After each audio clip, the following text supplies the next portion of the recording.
কেনা বলছে? আল্লাহ বলছে। আল্লাহর কথা কোনদিন মিথ্যা হতে পারে না, আল্লাহ কোনদিন ভুল কথা বলে না। আরো বলছে, কি বলছে?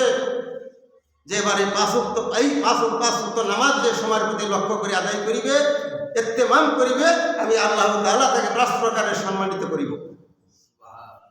5 প্রকার কি কি ভাই? একটা হলো দুনিয়াতে, আর 4টা হলো আখিরাতে।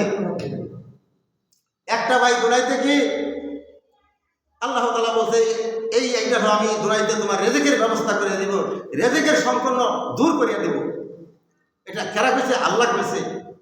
আগের সাহাবীরা যখনই নবী সাহেবের কাছে যে খানা নাই, তখন নবী সাহেব বলছে, সাহাবী তোমরা নামাজ পড়ো, নামাজ পড়লে খানার ব্যবস্থা হয়ে যাবে।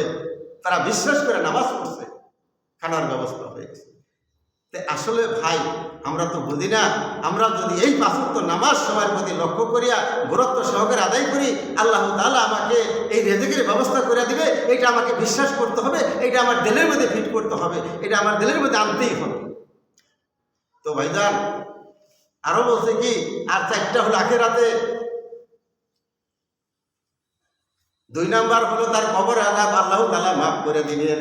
3 নাম্বার হলো তার ডান হাতে আমলনামা দান করিয়া দিবেন।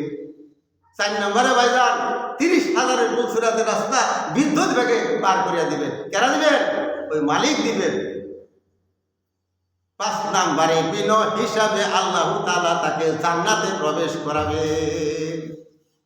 ও ভাই, এই কথাটা কি আমি বলছি, মুখে বলছি? আমার মুখের কথা না, এটা আমার আল্লাহ রাসূলের কথা, আল্লাহর কথা, আল্লাহর কোরআনের কথা।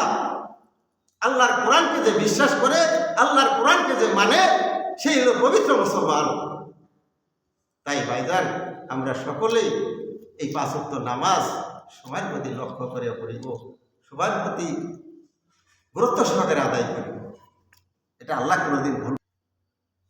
এই জন্য ভাইজান এই নামাজ সামলাই, এই নামাজের হিসাব হবে। উমর রাদিয়াল্লাহু তাআলা কি বলছেন? উমর রাদিয়াল্লাহু তাআলা বলছেন, যেই মুসলমান নামাজ পড়ে না, যেই মুসলমান নামাজের গুরুত্ব বোঝে না, সেই মুসলমানের খাতায় ধরে নাম তার কাটা। মুসলমানের মধ্যে তার নাম থাকতে পারে না। নামাজ হলো সবচেয়ে দামি জিনিস।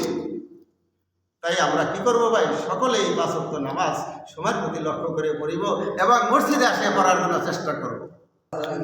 তো ভাই নামাজ এত গুরুত্ব জিনিস, এত মূল্যবান জিনিস। দেখেন এই নামাজ আমার আপনার পড়তেই হবে, পড়তেই হবে না 100 বার 100 বার। তার কারণ